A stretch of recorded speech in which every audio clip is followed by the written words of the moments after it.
Good morning, everybody. Live. Welcome to the Food Safety Chat. Today is Friday, December 24th. Wow, the year has just, it seems like in some ways, really flown by. And in other ways, well, it hasn't. As like with most things that happen on broadcasts, we're having some technical issues here. So my host, Jose, hasn't been able to join us yet, but I don't want to keep you guys waiting. So we're going to go ahead and get started. And here in Colorado, it's a really interesting morning outside. It's been very dry, and we haven't had any snow here in Loveland, Colorado, which is where I'm at. So go ahead and put in the chat where you're watching from today on this Christmas Eve here in the US. But it's going to be a beautiful day here. And this morning, I looked outside, so we had this slight drizzle. The sun was coming up in the east, and we actually had a full double rainbow in the morning, which is super rare. So very cool, and an unexpected Christmas bonus here in Colorado. So if you're new to the show, one of the things that we do on the Food Safety Chat Live is we broadcast live on LinkedIn, Facebook, YouTube, and Twitter. And what we do is we discuss food safety topics. And what you'll notice with this is not a presentation. You know, this isn't a bunch of PowerPoint slides that I read to you and you get some information. This is meant to be more interactive. And part of this then is getting to meet some of your fellow people in food safety. And one of the things that I always advocate is that food safety is not a point of competition. Even though we may work for different companies and we're consultants or quality managers or directors or food safety people, we're all on the same team, because in the eyes of the public, food safety is for everyone. And as part of that, we have kind of this loyalty beyond the particular company that we're working for. And that's what makes food safety amazing, right? We're all making sure that the food we eat is protected and that we're all going to enjoy our holiday meals. And welcome, Richard from Michigan. Nice to see you. Charlie in Baltimore. Catherine, happy Christmas Eve to you as well. My assistant Renee is on here as well. So nice to see you, Renee. Merry Christmas to you. He does an awesome job. He's going to be putting up some links in the chat here that will allow you access to some of the things that you do. And you're going to want to hang around to the end, because I'm giving away a Christmas present. So in celebration of the holiday here in the US, I'm going to be giving one lucky person a gift. And today's topic is kind of an interesting one. And I figured, this time of year, you see a whole lot of, lists, top 10 lists, the best movies of the year, all these type of things, which I haven't seen Spider-Man yet, but I'm super stoked to see that. I hear Spider-Man is an awesome movie. So if you have access to that, everybody is just raving about the Spider-Man movie. So maybe my wife and I will go see Spider-Man here this weekend. But what we're going to be talking about today is something that's really cool. And it's what were the items and what were the things that caught my attention during 2021 in the world of food safety. So definitely, as you're thinking about this here in this conversation, I asked the question in LinkedIn as well, is what are some of the things that caught your eye? What are the things where you went, wow, that's a biggie. But as anybody who is familiar with this chat knows, I tend to want to jump into the subject right away.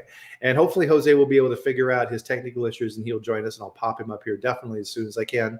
But one of the things that we love to do here on the chat is have a drink of our favorite beverage together. My favorite beverage of choice is coffee with a little bit of Horizon Organic half and half, which at White Wave Foods used to be part of our portfolio, which was sold over to Group Danone.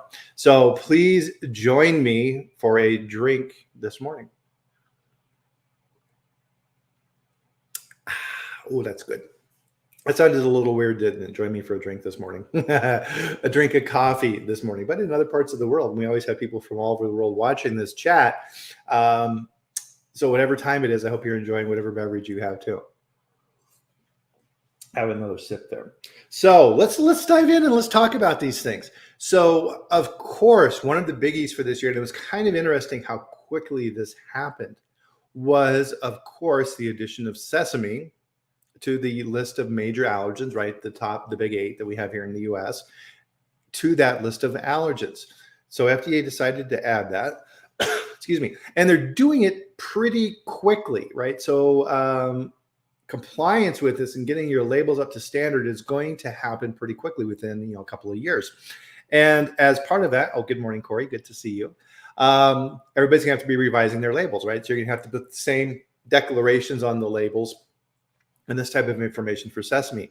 What I thought was interesting, I'd be curious to see what everybody thinks about this as well, is that coconut remains on the list. Now, I have done some research into coconut in the past, and it's a very interesting thing. Good morning, Austin. Austin made it to North Carolina, so that's great. Glad that trip went well, Austin. Coconut is an interesting allergen. So it's people look at it as a tree, but technically coconut is not a tree. It's actually a grass, believe it or not. And there have been very limited issues associated with coconut. There was some anecdotal evidence associated with coconut that it may have caused some people, including a child, to become ill, and it got on the list. And so one of the things with these lists of allergens is things tend to not come off, right? They tend to go on the list. And depending upon where you're at in the world, right, there's additional things that you have to worry about as well for allergens. So here in the US, I think sesame is going to catch some people, right? Because year in and year out, allergen control is always on that top list of issues that are going on. So sesame, I think, was one of the big things for this year, right? We have to retool all of our packaging. We have to add the declaration statements. We have to resend out all of the information to our suppliers to make sure that they're controlling sesame in their processes. And so my prediction on that side, once this becomes a labeling issue, is that we're going to see some additional recalls associated with that as FDA looks at these and realizes that, right, you didn't do a good job labeling. You need to recall this product. So speaking of recalls, and I definitely want to give a shout out here to Food Industry Council. So Sean Stevens and the team over there have put together an amazing tool. And this tool, which I'll put here in the link, you can sort recalls.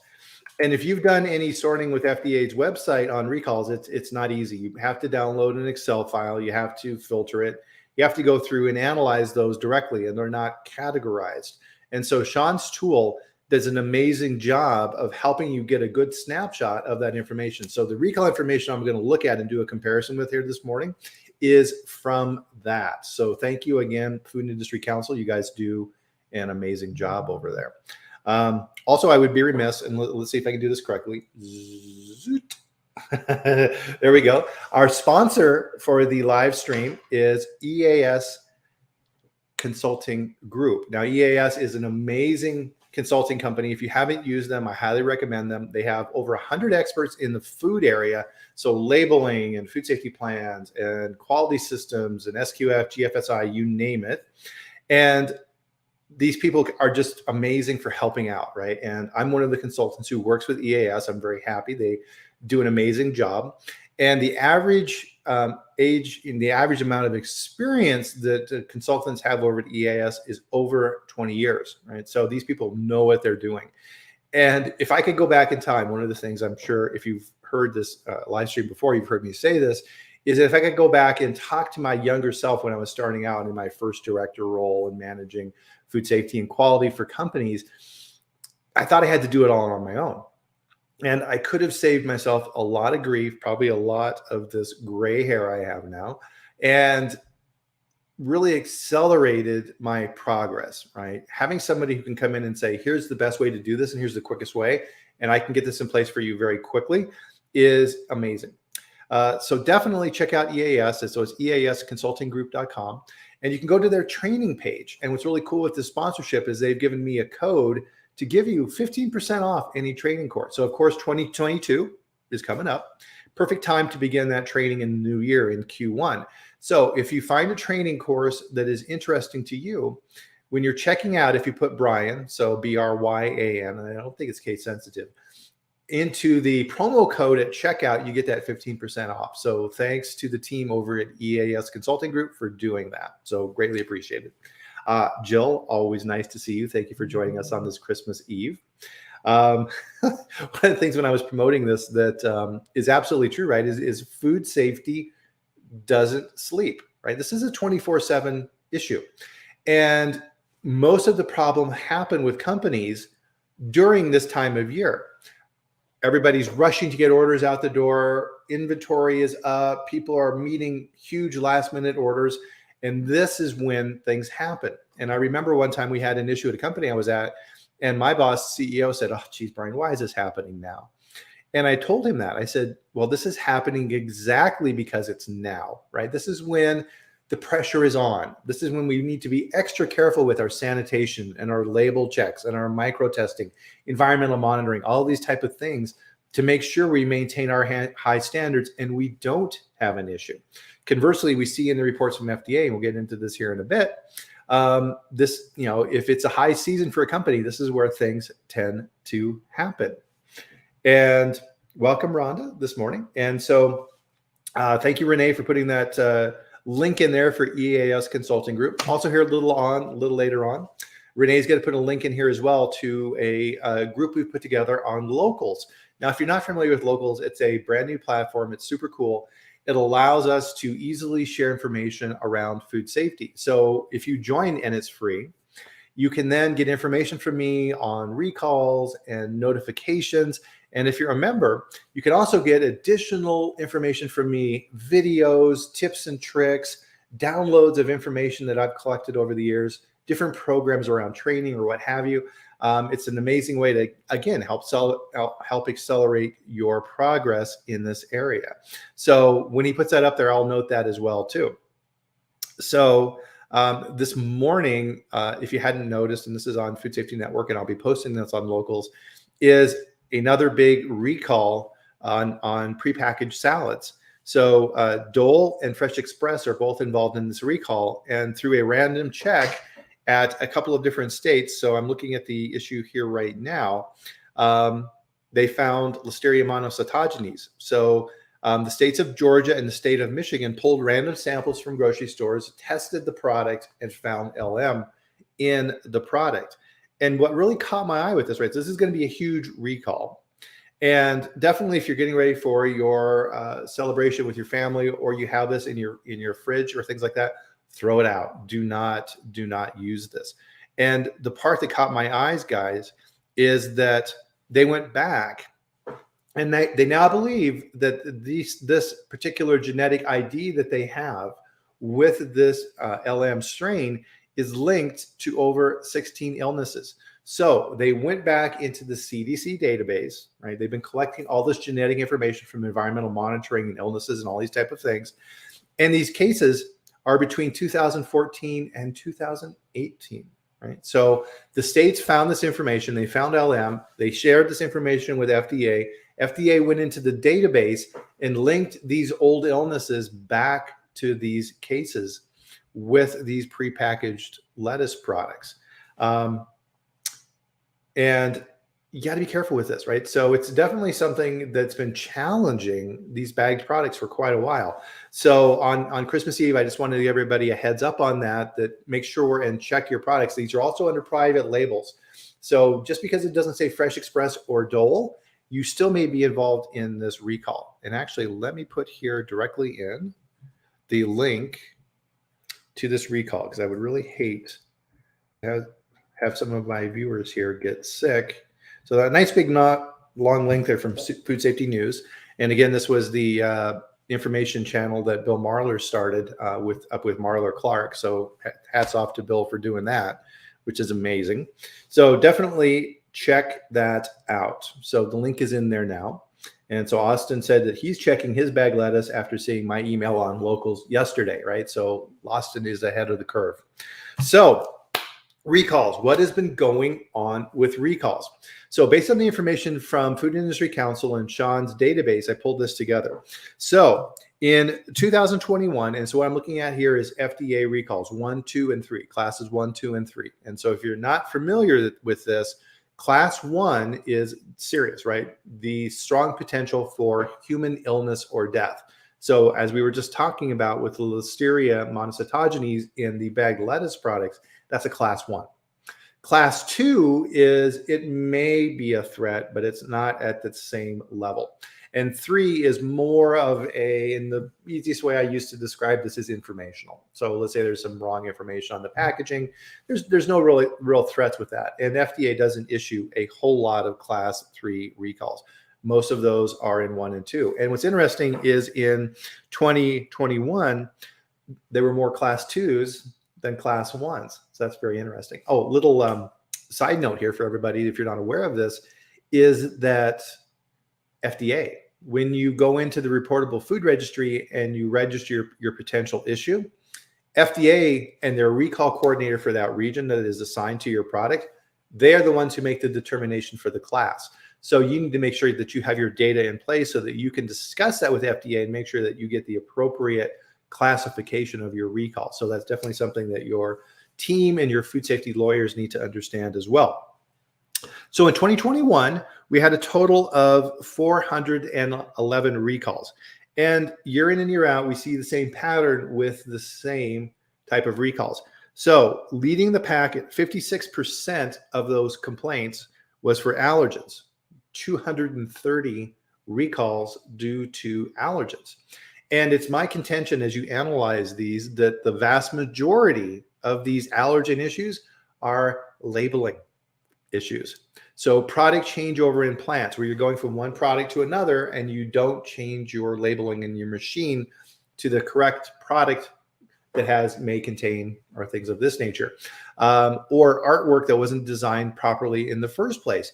You didn't call out the common name for the allergen. So for example, milk casein, caseinates are part of milk and are used in different products. And in the past, they would just put casein.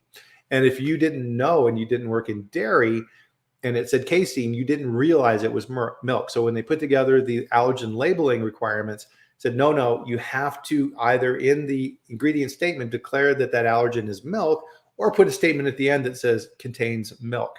And a lot of errors are associated with that because people put things in and they don't realize that there's allergens there. The next category is pathogens. So 99 of the 411 were for pathogens. And so that's 24%, so about a quarter of those. Of those two, it's the ones that we normally see. So salmonella was 46 of those, right? So more than half, and a little less than half. And the remaining was Listeria monocytogenes. And then you trail off with other one-off type issues. So salmonella and Listeria leading the front for recalls on pathogens. The third group is foreign material. Foreign material again, right? So foreign material is up there now every year. And here's the interesting thing. And if you watch my food safety chats at all, good morning, Martin. Good to see you, my friend.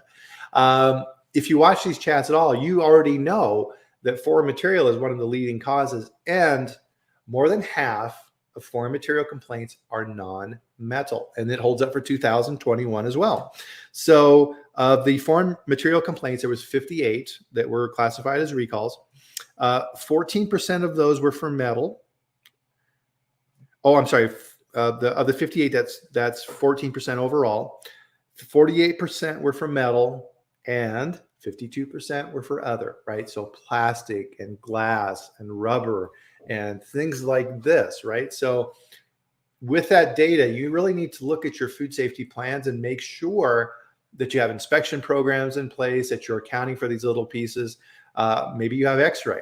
Something needs to be in place to take into account these non-metallic items that are in your process that are causing these foreign material issues. Now, part of this too, right, as we know in plans, and I mentioned inspection programs, we have lots of guards and shields and all kinds of things on equipment to keep the workers safe. And a lot of times these plexiglass lids and things that are on machines get banged up a lot during the day. And I am sure as you walk around in your plant and you do inspections, a lot of those are cracked. And if there's a piece missing, where is it? Right? Because if it fell into the product and it's an area with exposed product, it's going to go right through that metal detector, right? So definitely take a look at your foreign material processes. So again, 411 complaints in 2021, allergens, pathogens, and foreign material. Those are the three things in 2022 that you really need to be focusing in on with your food safety plans to make sure that you're controlling these risks. So How does this compare year over year? I'm not going to go into the details for the different years, but I thought this was kind of interesting. So for 2021, we had 411 recalls. In 2020, right, the height of the whole COVID pandemic issues, we had 374. And again, right, FDA wasn't necessarily going out and visiting locations. Next up in 2019, we had 499, right? So it was higher the year before. And in 2018, it was even higher. It was 550 recalls. So it went from 550 down to 499, down to 374, and now it's ticking back up again to 411 in 2021. Austin has a good question here. How do you scan for non-metal contaminants? Well, really the only other option out there, Austin, is X-ray. And X-ray can be very squirrely. It's gotten better over the years, but a lot of X-ray, there's a lot of, I don't know if it's really AI, but there's a lot of algorithms and programs that are set up in the X-ray machines now that allow them to identify product versus non-product. Now, everything within the metal detector, Austin, is tied to density. So the only way it really works is, so if you have this pen or something like this, and it's in, let's say this pen is in my coffee, right? There's a density difference. The coffee is much less dense than the plastic in the pen. And so if that gradient is sufficient enough, the X-ray machine can pick that up. Now, if you have a product with lots of stuff in it. So let's say that you have a cream cheese product that has all kinds of vegetables and all kinds of other yummy stuff that are mixed into the cream cheese to create a dip. The X-ray machine is not going to be able to pick that up because there's too many different densities. There's too much going on there. And if you happen to have a piece of rubber in there, right, the density is going to be much closer to what you have in your product. It's probably not going to pick it up. So laughs in X-ray validation. Yeah, very true, Jill. X-ray is very tricky to set up properly. And if it's not, right, odds are in your food safety plan, this is going to be one of your preventive controls in your food safety plan. So if your X-ray machine isn't set up correctly and it's kicking all this stuff off because it says there's things in it and there's not, you're creating a whole lot of work for yourself. So good morning, Bryan. Nice to see you out in lovely San Diego. Always good to have Bryan here. So what's left, right? So you've got metal detector, you've got X-ray machine. Your third option, and this is where we're still relying on this heavily, is inspection, right? So you need to have pre-op and post-op inspections, and you need to go through in your facility and say, okay, for every area within here where I have a potential risk, I need to account for all the things that can fall in the product. So for example, let's say that you've got a production line and product is going along and you have stuff above it, right? You've got sensors and wires and bolts and nuts that are holding these things in place. Okay, if that bolt falls off, what happens? Okay, well, the metal detector is going to pick that up. Cool. What about that piece of plastic that's above it? Okay, well, my metal detector is not going to get that. I need to make sure on my inspection that it's included in there. And before I even start up my machine, after sanitation, I need to go through that checklist and make sure everything is there. And if it's not, where is it? Right? So if you had a good check from the previous night, was it lost during sanitation? So if you have a good program in place, you're going to be checking for that before you even start up. So it's essentially the same way you manage metal detectors. If you have a kickoff from the metal detector, or your metal detector isn't working correctly when the wands go through, you need to perform corrective actions right then and there back to the last good test. So it kind of works in that same area. So with foreign material, those are your options, Austin. So hopefully that kind of makes that a little bit clear. So are we going to see in 2022 increased FDA inspections? Absolutely, right? We're coming out of this pandemic. FDA is getting out in the field. We're seeing in 2021 that recalls are up and that trend is going to continue. So you need to be ready for FDA coming to your facility. Now, of course, the other big thing on the next topic then is FDA with their new era of food safety. And they've been hitting this hard, right? They've been doing lots of communication, lots of meetings, lots of information, and really getting out there in front of this. And hats off to Frank Giannis and the team there at FDA. They're really doing a great job of identifying the issues and pushing the ball forward. And the biggest one that caught my attention in 2021 is enhanced traceability. Now, FDA put out a guidance on this, and if you haven't looked at this, you need to look at this. So essentially what FDA has done with enhanced traceability is they've done a meta hazard analysis, I call it. They have taken all the products in the US and said, okay, what are the things that concern us the most? Oh, gee, I don't know, packaged lettuce, perhaps, dairy products, different prepackaged materials. And FDA said, okay, here's the list of the things that concern us the most. And what FDA has found, and this has been a frustration for everyone, is that FDA, unlike manufacturers, have to work backwards through the process to figure out what the heck is going on. So if, for example, oh, I don't know, there's a recall with packaged lettuce at retail, they have to, FDA begin their investigation going backwards, right? To say, okay, well, we know that this company was the manufacturer, and we need the traceability data going backwards through the process. And what FDA has quickly identified as they've been doing their investigation and their experience over the years is that there's minimal risk for most products at distribution, right? So a manufacturer makes a product, it goes into the distribution network, it goes to retail, and the consumers buy it. The distribution in most locations and most products, produce is different, but for most products, they don't open the package, they don't alter food safety in any way. They're just maintaining food safety. So FDA, through enhanced traceability and their guidance documents, has been saying we need to get back as quickly as possible to the manufacturer. So if we identify a risk in the marketplace, if consumers come to us with illnesses and we begin an investigation, we need to figure out very, very quickly who the manufacturer is and skip over from the retailer directly to that manufacturer so that we can begin our investigation and get that product out of commerce as quickly as possible. And so what FDA has done with the enhanced traceability guidance is said, okay, here's the things that we're most worried about. Here's what we need you to do. Here's who we need to identify as the main point of contact for information. And here's what we're going to require of you. And you need to get us this information in 24 hours. Whoa, right? Huge, huge. Now, you may say to yourself, well, that's okay. I'm not one of those high risk enhanced traceability products that FDA identified. Well, here's my prediction of what's going to happen with that is that FDA is using this as a model, and this is going to get rolled out to everything, right? Just from a common sense standpoint, illness is illness, right? So they're starting with the 80-20, they're starting with the big dogs first to look at those products that they're most worried about. And then they're going to use that and create a system that will then be used to tweak and go after those other products, get those in the enhanced traceability programs as well.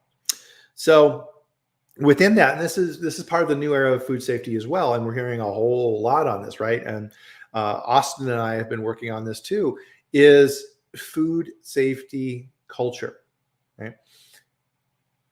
We've been spinning our wheels on what this means and how do we implement this. And the time, I believe, in 2022 has finally come to implement proper food safety culture. And I think, and this is a broad generalization, so take it for what it's worth, but I think we tried to push too much from the bottom up instead of the top down.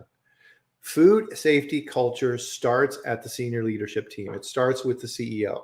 It starts with that senior group saying, food safety is our highest priority. We will never, ever do anything that is going to get our consumers sick and is going to damage our brands. So just like we pay attention very, very closely to the health of our employees and the safety of our employees through OSHA, we're doing the same thing now and really being explicit at the senior level for food safety. And I think the big switch on this is going to be teaching these different groups within the organizations how they impact food safety, right? So if you look at how products are developed, from the sales and marketing teams to the R&D groups, operation, procurement, legal, quality, engineering, right? All of these different groups all impact food safety. And I'll pick on procurement, right? If you work in procurement and the only thing you're measured on is buying things of, okay, do I buy what I need?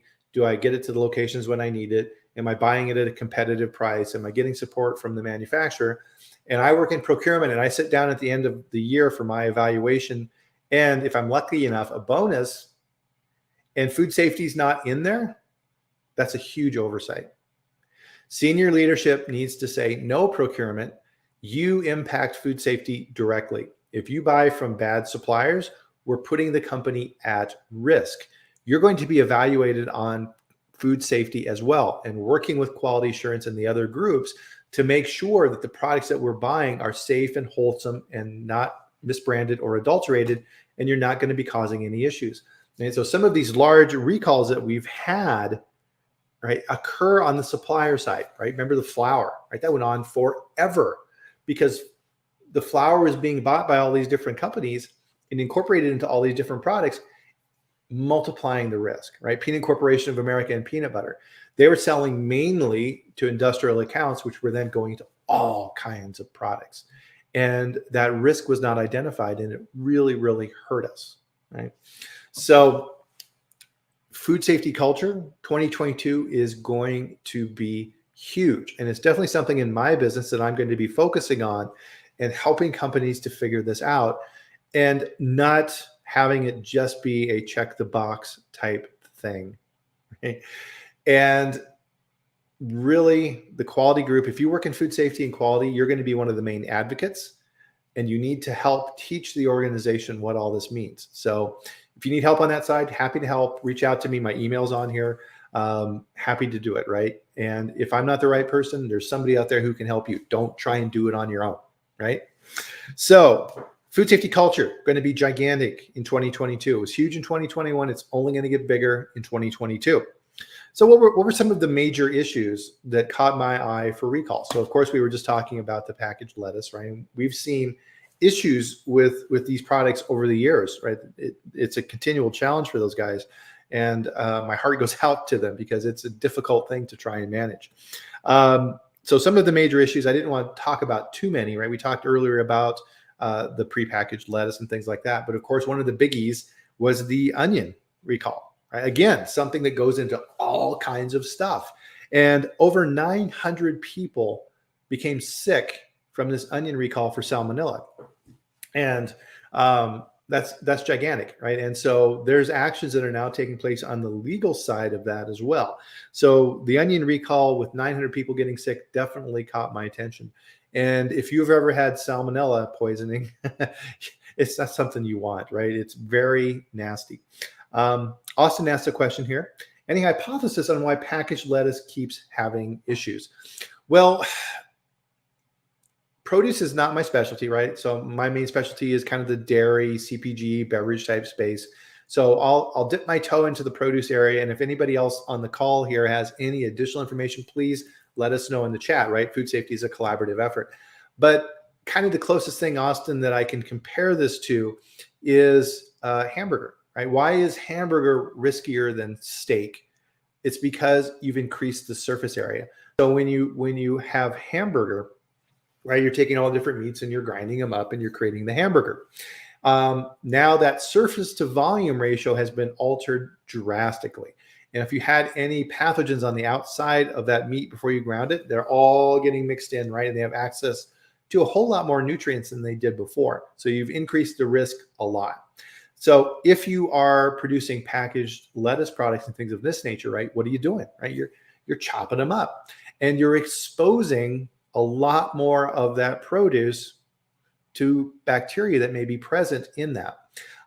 Plus, produce and things like this are products coming from fields, and cleaning them is a big challenge. And if you're going through chlorine baths and things of this nature, if you work in food safety, you know that chlorine can be inactivated pretty quickly by high bioloads. So you have to monitor your ppms on your chlorine pretty closely to make sure you're always operating within the correct range. So it's a constant challenge in those areas as well too. So packaged lettuce has always been a challenge. And in a lot of ways, right, in the food industry, we kind of create these new products and we create our own risks associated with those, right? So the bacteria are hanging out there just waiting for the right opportunity. People didn't get sick from listeria before refrigeration. Now, all of a sudden with refrigeration, we created an environment where listeria could now compete, because listeria in the general environment doesn't have a strong competitive advantage. It's going to get outcompeted. But if you create a nice, moist, cool environment where other things don't grow very well, well, now you've got listeria, right? And so this risk emerged with the new processes. And packaged lettuce, right, it's been around for what, 10, 20 years, and it's been a constant challenge to get it right with these products. And so fingers crossed, right, it's a very challenging thing. And if you work in food safety in those areas, good luck, right? So you guys have done an amazing job. Keep it up. So Martin had a comment here as well. So if upper management is not fully involved, food safety culture will not be there. 100%. 100%. Right? In the past, the CEO would delegate and say, okay, I'm in charge of the company. I'm worried about profit. I'm worried about the stock price. I'm worried about mergers and acquisitions, all these type of things. Operations guys, quality guys, it's your job to take care of these things. It doesn't work that anymore. It does not work that way anymore. The CEO, and he needs to understand this, guys, is personally liable for food safety. He cannot delegate that responsibility. If you do not know what the Park Doctrine is, I'll put it here in the chat. You need to read this. This set the case precedent. And if you're Mr. Cruz, the former CEO of Bluebell Ice Cream, who is being prosecuted personally for the listeria issues and recalls in ice cream, this is how it's being done with the Department of Justice. So you need to understand that. So that's a good point, Martin. Thank you for bringing that up. So Austin said, when I see triple washed, I imagine 3 different contaminated washer spray and God knows what all. Oh, that's maybe. And right, so part of this, right, is going through a multiple process to make sure that they're getting this product as clean as possible, right? So they're communicating to the consumers the different things that they're doing to hopefully keep those products clean. So definitely keep an eye on the prepackaged lettuce products, and make sure your food safety radar is on for those. Another one that caught my attention, and this is something that Bill Marler was talking about in an op-ed recently as well, is Chipotle. So they received a $25 million fine for over 1,100 illnesses in their restaurants between 2015 and 2018. And he was wondering if perhaps criminal charges may be brought against Chipotle for those illnesses. Just like Bluebell Ice Cream, that's a definite potential. So we're going to see how that one plays out. Now, I know over at Chipotle, right, in recent years, they brought in an amazing food safety team with some really, really high-powered experts that if anybody can solve it, they can. So hopefully Chipotle will get through this, and we won't see any more issues with them. But Jimmy John's, Chipotle, these restaurants, right, they've had their share of issues associated with food safety. So hopefully those will be knocked down in 2022. You'll notice as well, too, one of the things with food safety is latency, right? You tend to pay attention to things that are most recent. And looking back over the year, right, there were more issues, but those are the ones that kind of stick mostly in my head up front. The other big issue, kind of rounding out my list for 2021, that really caught my eye and that you need to pay attention closely to, is foreign supplier verification. Oh my goodness, right? Every single week I post where companies are given 483s, or in most cases warning letters, for non-compliance to foreign supplier verification. And what a lot of people don't realize is that 21 CFR 117 is where a lot of the information is relative to your food safety plans, right? Food FSVP is in a completely different section of the code, 1.5. So the requirements for FSVP are not even in the updates for FSMA. So you need to be aware of that. And if you are bringing products into the country, you're responsible. And if your brokers are bringing it in, they're responsible. And guess what? You need to work with them so you understand how these things are being monitored and managed, because there are requirements for FSVP, for DUNS numbers, and registration with Customs and Border Protection, and filing codes for your product that is coming in for inspection, so that FDA knows, and if they choose to, they can then pull samples, or they know where the product is being shipped to and they can go follow up at a later point.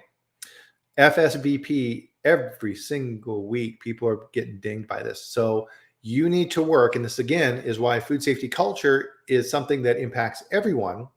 You need to understand and manage this process and put together a foreign supplier verification program so you can show FDA that you're controlling those risks and hazards. And if you're not, that your suppliers, wherever they're at, are controlling those risks and you have compliance over that, right? So foreign supplier verification is a complicated topic. And I think that a lot of people don't understand it. And it's this time bomb that's out there waiting that's going to catch a lot of people in 2022. So don't be one of those companies.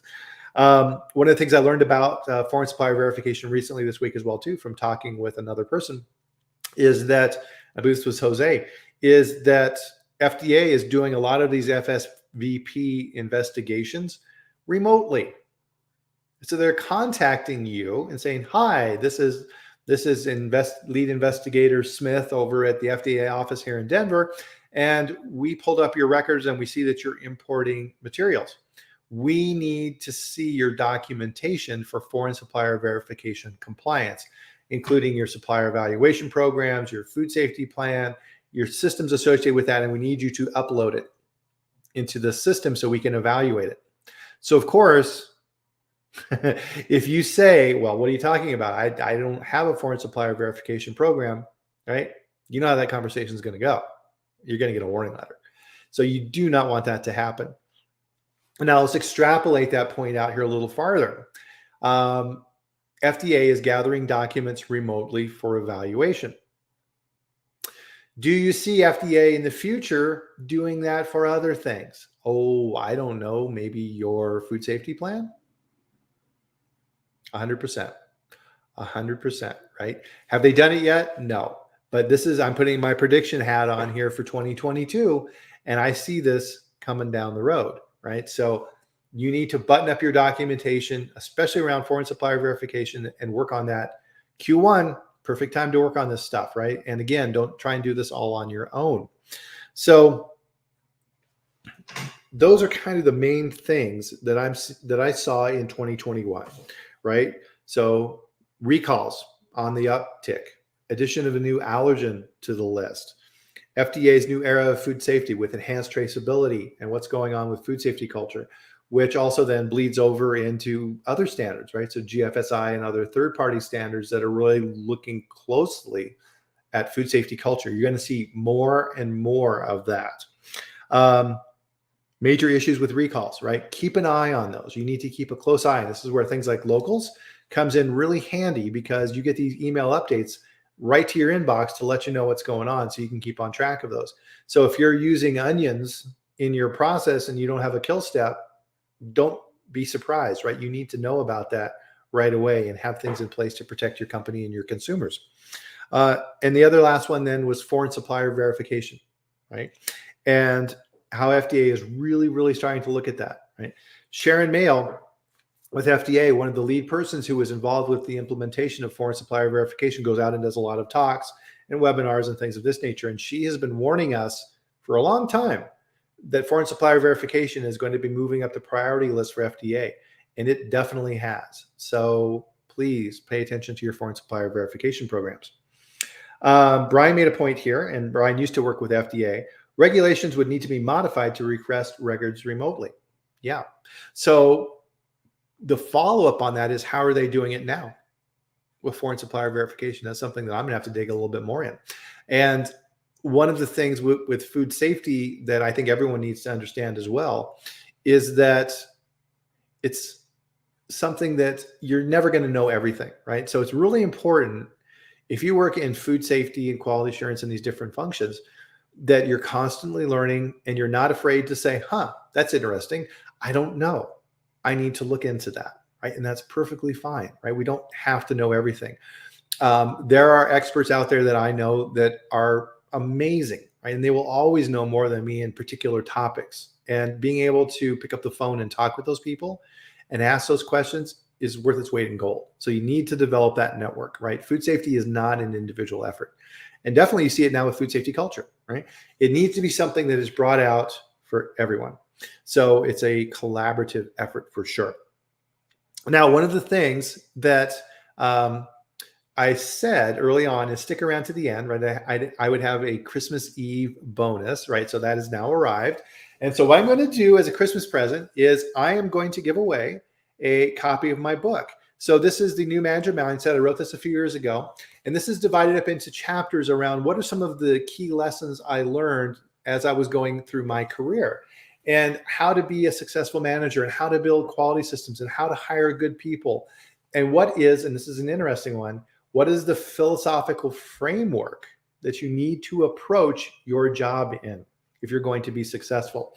So the first person in the comments here on the live stream that says, I want that book, and you put it in the comments, I will send you a copy free of charge, my cost. So whoever would like that book, please let me know.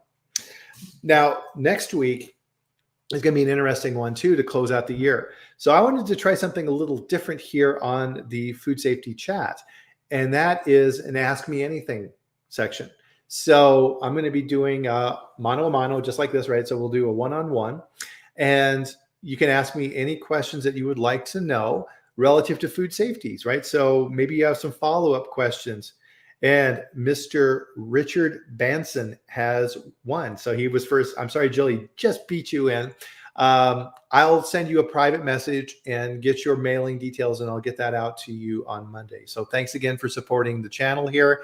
I really appreciate it, and I hope you enjoyed the book. So part of what we're going to do next week is the Ask Me Anything section again. And bring all your food safety questions, and I'll do my darndest to try and answer those questions. So it's a great opportunity to pick my brain, right? So I've been doing quality assurance and managing. I was, director and vice president of food safety and quality assurance at major U.S. food companies for over 20 years. Some of those companies as large as, at the time, probably around $3 billion in sales. At one company, I had 18 facilities. I had 40 co-packers. A team of close to 50 people at corporate. So I've done a few things in this area. If you aren't aware, I was also on the SQF Technical Advisory Council for over 6 years, left that role as the vice chair of that group, and got to see some amazing things with how those standards actually work and what you need to do for compliance. So sorry about that cough. This cold, it's not coronavirus. It's not Omicron. And that guy tested negative for what good the home tests are, but this darn thing won't go away. So even though COVID out there appears to be kind of going down, it appears that other things are kind of popping up, right? Just like in food safety, right? There's always new threats and new things that we need to be paying attention to. So again, guys, 2021, an amazing. Brian has a comment here. FSB has requested remote records under records keeping sections of regulation 21 CFR 1.510B3. Brian's the man, right? Brian is amazing, right? So I'm really honored to have worked with him on different projects in the past through EAS, and he's a great guy. So thank you, Brian. I appreciate that. So again, right, next week is the Ask Me Anything. 2021, an interesting year for sure.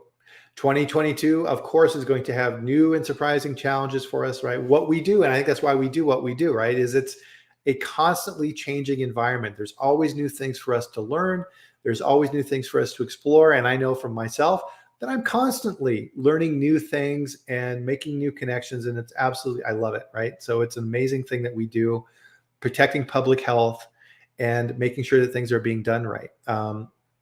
One of the things I say too is that there's a lot easier ways to make money than what we do, right? We do what we do in food safety because we care, and we want to make sure that people are safe, and we want to make sure that our children and our grandchildren are getting safe, wholesome foods, and we can give it to them without a second thought, right? And doing that is a supremely moral and ethical thing that we do. So as the year closes out, I just want to say thank you, right? And I really appreciate all that you do out there for food safety, right? And good work, right? Often we don't hear that very much.